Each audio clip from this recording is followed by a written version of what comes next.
बिस्मिल्लाहिर्रहमानिर्रहीम। सर एक छोटा सा क्वेश्चन और देख रहे हैं इसी ग्रुप ट्रांजैक्शंस के अंदर, मैं इसको केस 2 या क्वेश्चन 2 कह देता हूं सर।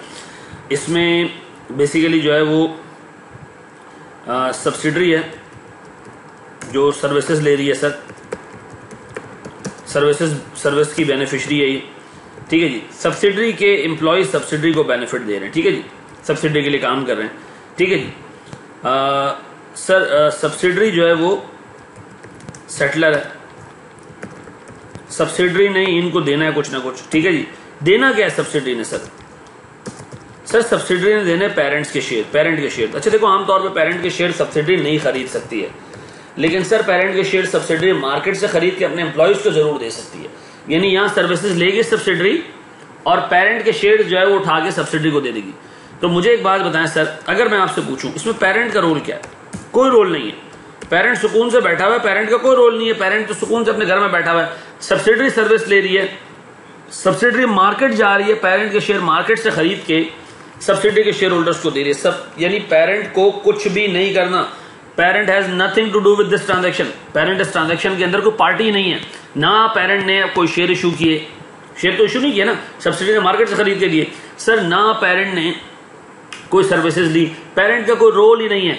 देखो याद रखो, दो पार्टीज की एंट्रीज पास होती हैं, सेटलर की और सर्विस के बेनिफिशियरी की। रेफरेंस कंपनी कोई भी हो सकती है, उसकी एंट्री पास, यानी दो चर्सी बैठ के ओजीडीसी के शेयर खरीद बेच रहे हैं, तो उसमें ओजीडीसी कुछ भी नहीं करेगा, वो चर्सी आपस में जो करते रहे, उसके शेयर बेचे खरीदे जाने, सब्सिडरी इसका ओजीडीसी का कोई लेना देना नहीं।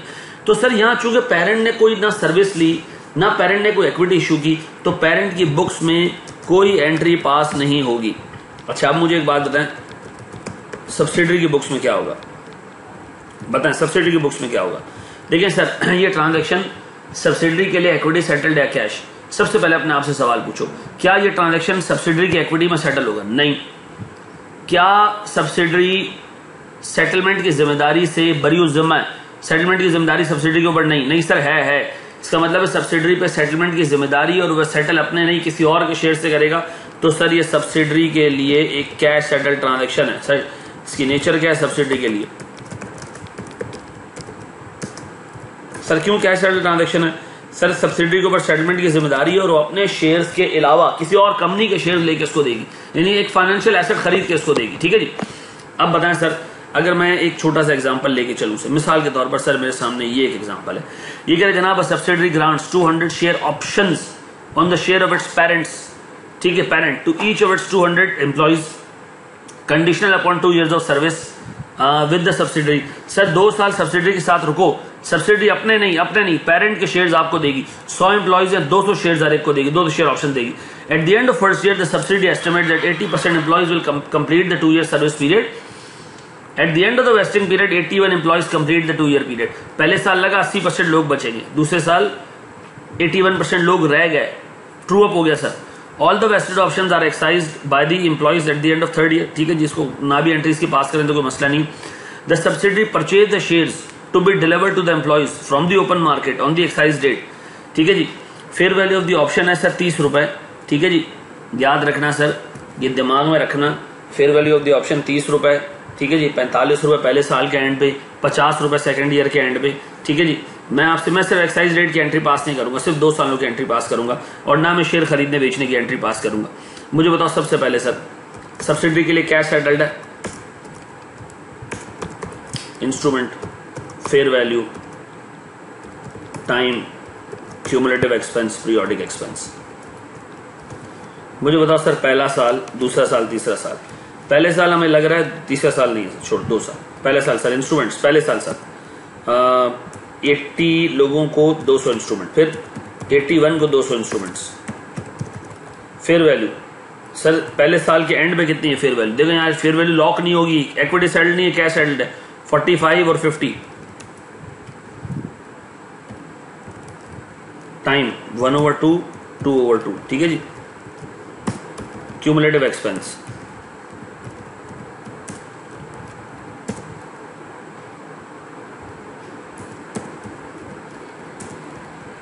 ठीक है जी। सर मैं तीसरे साल की एंट्रीज पास नहीं कर रहा, जबकि इसको लायबिलिटी को तीसरे साल भी लेके जाना होगा। मैं नहीं पास कर रहा, मैं 2 साल में इसको क्लोज कर रहा हूं। थीम वही, आप तीसरे साल भी ले जाइएगा, ठीक है जी। सर अब मुझे बताएं इसकी एंट्रीज क्या होंगी? ईयर 1 सब्सिडरी की एंट्री पास करेगा सर। सब्सिडरी एंट्री पास करेगा जनाब रेम्यूनरेशन एक्सपेंस, ठीक है जी, कितने से 3,60,000 से, और लायबिलिटी का रेट कितने से 3,60,000। गौर से देखना है, बहुत कॉम्प्रिहेंसिव एग्जांपल है, बहुत टेढ़ी एग्जांपल है ये, ठीक है जी। सर फिर मुझे बताइए ईयर 2 में क्या होगा। सब्सिडरी फिर एंट्री पास करेगी रेम्यूनरेशन एक्सपेंस डेबिट और लायबिलिटी का रेट, लेकिन इस दफा ये एंट्री पास होगी किस अमाउंट से 4.5 लाख, ठीक है। ये दो सालों में एंट्री पास कर ली सब्सिडरी, ठीक है जी। अब बताएं सर ग्रुप क्या एंट्रीज पास करेगा। ग्रुप के लिए ये इक्विटी सेटल ट्रांजैक्शन है, क्यों? Because group entities shares are used to settle the transaction. Sir group के लिए इफेक्टिवली शेयर्स दिए गए, ग्रुप के शेयर्स दिए गए। ग्रुप में पेरेंट और सब्सिडी को अगर मैं एक कर दूं तो एम्प्लॉय ने काम किया और पेरेंट के शेयर्स ले लिए, ग्रुप के किसी कंपनी के शेयर्स ले लिए, ठीक है जी। अब बताओ जब इक्विटी सेटल्ड है तो यही पूरी टेबल बनेगी, लेकिन ग्रांट डेट की फेयर वैल्यू लॉक करके बनेगी, ठीक है जी। इसका मतलब है ग्रुप में उतना एक्सपेंस नहीं आएगा जितना सब्सिडी ने बुक किया है, ठीक है जी। इंस्ट्रूमेंट सर यही ऊपर वाले ले लें, 16,000 16,200 फेयर वैल्यू, यहाँ 30 और 30 लॉक्ड, 1/2 2/2। इसका मतलब है ग्रुप के हिसाब से इतना एक्सपेंस बुक नहीं करना जितना सब्सिडी ने बुक कर लिया, तो कुछ एक्सपेंस ग्रुप के लिए रिवर्स करना पड़ेगा। अब बताएं सर ग्रुप के हिसाब से जो नेट एंट्रीज बनी होंगी, नेट एंट्रीज बनी होंगी वो क्या होंगी जो बननी चाहिए ईयर 1 पे, क्या एंट्री बननी चाहिए सर? सब्सिडरी के लिए एंट्री पास होगी sir remuneration expense debit, group के लिए सॉरी रेम्यूनरेशन एक्सपेंस डेबिट होगा सर 240 से, और शेयर बेस्ड पेमेंट रिजर्व कितने से जनाब 240 से।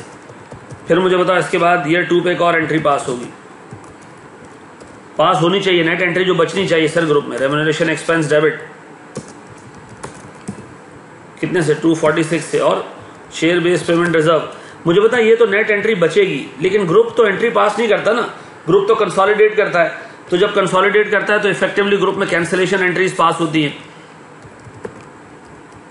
तो बताएं ग्रुप में टोटल कैंसिलेशन एंट्री क्या पास होगी, टोटल मुझे ईयर 2 की बता दें, total cancellation entry. Sir year 2 पे अगर ईयर 1 पे कंसोलिडेट करोगे तो ईयर 1 की पास करना, ईयर 2 पे करोगे तो ईयर 2 की पास करना। सर आप ईयर 1 और 2 की अलग अलग पास कर दें। देखिए यार रेम्यूनरेशन एक्सपेंस ईयर 1 तक 2,40,000 बुक होना चाहिए था, सब्सिडी ने 360 बुक कर दिया, तो ये रिवर्स होगा, लेकिन ऐसे रिवर्स नहीं होगा, लायबिलिटी रिवर्स होगी, क्योंकि ग्रुप के हिसाब से इक्विटी सेटल ट्रांजैक्शन, लायबिलिटी तो पूरी पूरी रिवर्स कर दो 360, ठीक है जी, और क्रिएट कर दो शेयर बेस्ड पेमेंट रिजर्व कितने से जनाब 240 से। फिर जो एक्स्ट्रा रेम्यूनरेशन एक्सपेंस है वो रिवर्स कर दो, वो कितने का जनाब 360 बुक किया, 240 बुक होना चाहिए, तो 120 रिवर्स कर दो, ठीक है जी। ये पहले साल के एंड पे एंट्री पास हुई होगी। सर ईयर 2 पे जो क्यूमुलेटिव एंट्री बननी चाहिए, क्यूमुलेटिव मैं अलग अलग पास नहीं करा, चाहो तो अलग अलग पास कर लो, समझ लो सिर्फ कि ग्रुप में कैंसिलेशन एंट्री पास होती है। सर लायबिलिटी पूरी पूरी रिवर्स कर दें, कितने की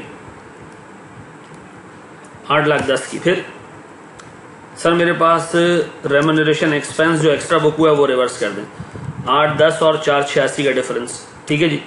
और सर मेरे पास share based payment reserve create कर दें कितने से जनाब सर 4,86,000 से। अब बताएं कि ये एंट्री मैच्ड है, ये याद रखिएगा सर। ग्रुप के लिए equity settle transaction, parent subsidiary के लिए equity cash settle transaction, parent के लिए इस ट्रांजैक्शन का कोई हिसाब किताब ही नहीं है। इसकी एंट्रीज देख लेना सर, लायबिलिटी पूरी पूरी ग्रुप रिवर्स कर देगा, क्योंकि सब्सिडरी की बुक्स में लायबिलिटी बुक हुई होगी, ग्रुप के हिसाब से लायबिलिटी है ही नहीं, ठीक है जी। ग्रुप के हिसाब से इक्विटी सेटल्ड है, और अगर इक्विटी सेटल्ड है तो ग्रांट डेट की फेयर वैल्यू पर लॉक्ड है, ठीक है जी। Thank you very much.